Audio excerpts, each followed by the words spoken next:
শিক্ষার্থী ও দর্শক বন্ধুরা, আজ আমরা বিডি ঘোষালের সংস্কৃত ব্যাকরণ বইয়ে সপ্তম শ্রেণীর তৃতীয় অধ্যায় বচন পুরুষ লিঙ্গ নিয়ে আলোচনা করব। এখন আমরা সপ্তম শ্রেণীর তৃতীয় অধ্যায়ের বচন পুরুষ লিঙ্গ যে চ্যাপ্টারটা আছে সেটা নিয়ে আলোচনা করব। প্রথমে কি আছে দেখো, বচন কাকে বলে? যার দ্বারা কোনো বিশেষ্যের এক বা একাধিক সংখ্যার বোধ হয় তাকে বচন বলে। সহজ ভাষায় ব্যক্তি বা বস্তু সংখ্যা বোঝানোকেই বচন বলে। এরপর কি আছে, বচনের প্রকারভেদ। সংস্কৃতে বচন 3 প্রকার: এক বচন, দ্বিবচন ও বহুবচন। এবার আছে এক বচন কাকে বলে? এক বোঝাতে এক বচন হয়, যেমন নর শব্দে একজন মানুষকে বোঝানো হয় বলে নর শব্দটি এক বচন। একইভাবে মুনি শব্দটিও এক বচন। এরপর কি আছে, দ্বিবচন কাকে বলে? দুই বোঝাতে দ্বিবচন হয়, যেমন দুটি বালক, বালকৌ, এটি দ্বিবচন। আচ্ছা, এরপর আছে বহুবচন। দুইয়ের অধিক বোঝাতে বহুবচন হয়, যেমন বালকগুলি, এটাকে কি বলে? বালকা, এটা হচ্ছে বহুবচন। এরপরে আছে নিত্য এক বচনান্ত। কি বলেছে এক নম্বরে? সমষ্টিবোধক দ্বয়, দ্বিতয়, মিথুন, যুগ, দ্বন্দ্ব, ত্রয়, ত্রিতয়, চতুষ্টয়, গণ, মণ্ডল, বৃন্দ, ফুল, এগুলি এক বচনে ব্যবহৃত হয়, যেমন বালকদ্বয়ং, মুনিত্রয়ং, বালকগণ বা বচ্ছতি। এরপরে 2 নম্বরে কি আছে? প্রদেশবাচক শব্দগুলি দেশ বা বিষয়ের সাথে যুক্ত হয়ে এক বচনে ব্যবহৃত হয়, যেমন বঙ্গদেশ, দেশে, কলিঙ্গ দেশে। 3 নাম্বার কি আছে? শত, সহস্র প্রভৃতি ক্লিবলিঙ্গের এক বচনে এবং ঊনবিংশতি থেকে নবতি পর্যন্ত সংখ্যাবাচক বিশেষণ হলে স্ত্রীলিঙ্গের এক বচনে ব্যবহৃত হবে, যেমন শতং, নরা। তারপরে 4 নম্বরে কি বলেছে?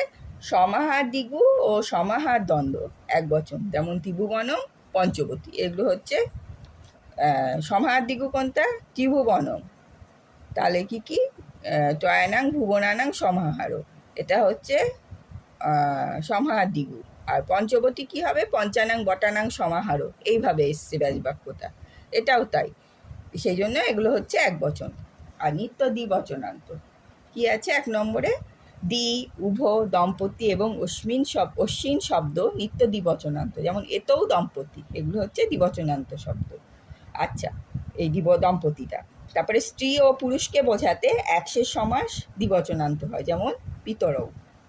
তারপরে আছে কি? নিত্য বহুবচনান্ত। 1 নম্বরে কি আছে?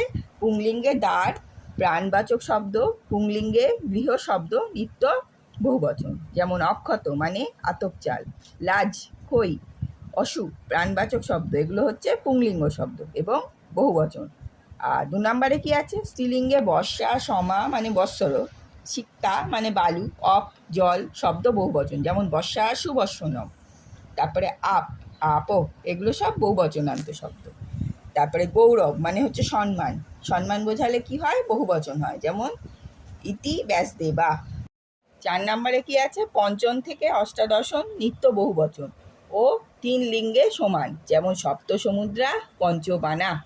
তারপরে 5 নম্বরে কি আছে? কতি মানে কত, জ্যোতি মানে যত, ততি মানে তত শব্দ নিত্য বহুবচনান্ত শব্দ, যেমন কি? কতিতে পুত্রা, এখানে কোনটা নিত্য বহুবচনান্ত শব্দ? এই কতিটা হচ্ছে নিত্য বহুবচনান্ত শব্দ। তারপরে 2 নম্বরে কি আছে? পুরুষ কাকে বলে ও পুরুষের প্রকারভেদ। কাকে বলে পুরুষ? সংস্কৃত ব্যাকরণে পুরুষ হলো সেই শব্দ বা পদ যার দ্বারা বক্তা, শ্রোতা বা অন্য কোনো ব্যক্তিকে বোঝায়। আচ্ছা, সংস্কৃত ভাষাতে 3টি পুরুষ আছে: উত্তম পুরুষ, মধ্যম পুরুষ এবং প্রথম পুরুষ। এবার 1 নম্বরে কি আছে? উত্তম পুরুষ কাকে বলে? যে নিজে বলে, অর্থাৎ যে বক্তা, যে বলছে নিজে নিজে, সেটাও তাকে উত্তম পুরুষ বলে, যেমন আমি বাচক যাবতীয় শব্দ, অর্থাৎ সংস্কৃতে অসমত শব্দ হচ্ছে উত্তম পুরুষ। এরপর কি আছে? মধ্যম পুরুষ কাকে বলে? সামনে যাকে লক্ষ্য করে বলা হয় তাকে মধ্যম পুরুষ বলে, যেমন তুমি বাচক যাবতীয় শব্দ, সংস্কৃতে যুষ্মৎ শব্দ হচ্ছে মধ্যম পুরুষ। আচ্ছা, এবার প্রথম পুরুষ। অসমত যুষ্মৎ ছাড়া সব সর্বনাম ও সমস্ত বিশেষ্য পদই প্রথম পুরুষ, যেমন স, জ, ইদম, বালক, নদী প্রভৃতি। ভবৎ শব্দ প্রথম পুরুষ। কি আছে দেখো, লিঙ্গ কাকে বলে ও প্রকারভেদ। লিঙ্গ শব্দের অর্থ হচ্ছে চিহ্ন, যে চিহ্নের দ্বারা কোনো শব্দ আর কি পুরুষবাচক না স্ত্রীবাচক অথবা ক্লিববাচক, মানে ক্লিববাচক বলতে কি বোঝাচ্ছে? পুরুষও নয় আবার স্ত্রীও নয়, তা বোঝা যায়, তাকে লিঙ্গ বলে। লিঙ্গ 3 প্রকার: পুংলিঙ্গ, স্ত্রীলিঙ্গ এবং ক্লিবলিঙ্গ। এবার পুংলিঙ্গ, কোন কাকে বলে? সাধারণত পুরুষবাচক শব্দই হচ্ছে পুংলিঙ্গ, যেমন নর, জনক, এগুলো সব পুংলিঙ্গ। আরও আছে। তারপরে স্ত্রীলিঙ্গ, স্ত্রীবাচক শব্দ হচ্ছে স্ত্রীলিঙ্গ, যেমন বালিকা, জননী ইত্যাদি। এরপরে কি আছে? ক্লীবলিঙ্গ, ক্লীববাচক শব্দ, মানে পুরুষও নয় আবার স্ত্রীও নয়, এই ধরনের শব্দগুলো হচ্ছে ক্লীবলিঙ্গ, যেমন দারো, ভাজ্যা, কলত্র।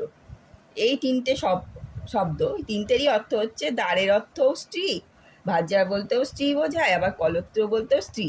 কিন্তু এখানে তফাৎ আছে, দ্বারটা হচ্ছে পুংলিঙ্গ শব্দ এবং বহুবচন, ভাজ্যা হচ্ছে স্ত্রীলিঙ্গ শব্দ, কিন্তু কলত্র হচ্ছে এখানে ক্লীবলিঙ্গ। এর পরবর্তী ভিডিওয় আমরা বিবি ঘোষালের এই বচন পুরুষলিঙ্গ যে চ্যাপ্টারটা আমরা পড়ালাম, সেই চ্যাপ্টারের মানে বিভিন্ন লিঙ্গ নির্ণয়ের সংকেত, মানে পুংলিঙ্গ, স্ত্রীলিঙ্গ, ক্লীবলিঙ্গ, এগুলো নির্ণয়ের সংকেত এবং উদ্দেশ্য কাকে বলে, বিধেয় কাকে বলে, এগুলো নিয়ে আলোচনা করব।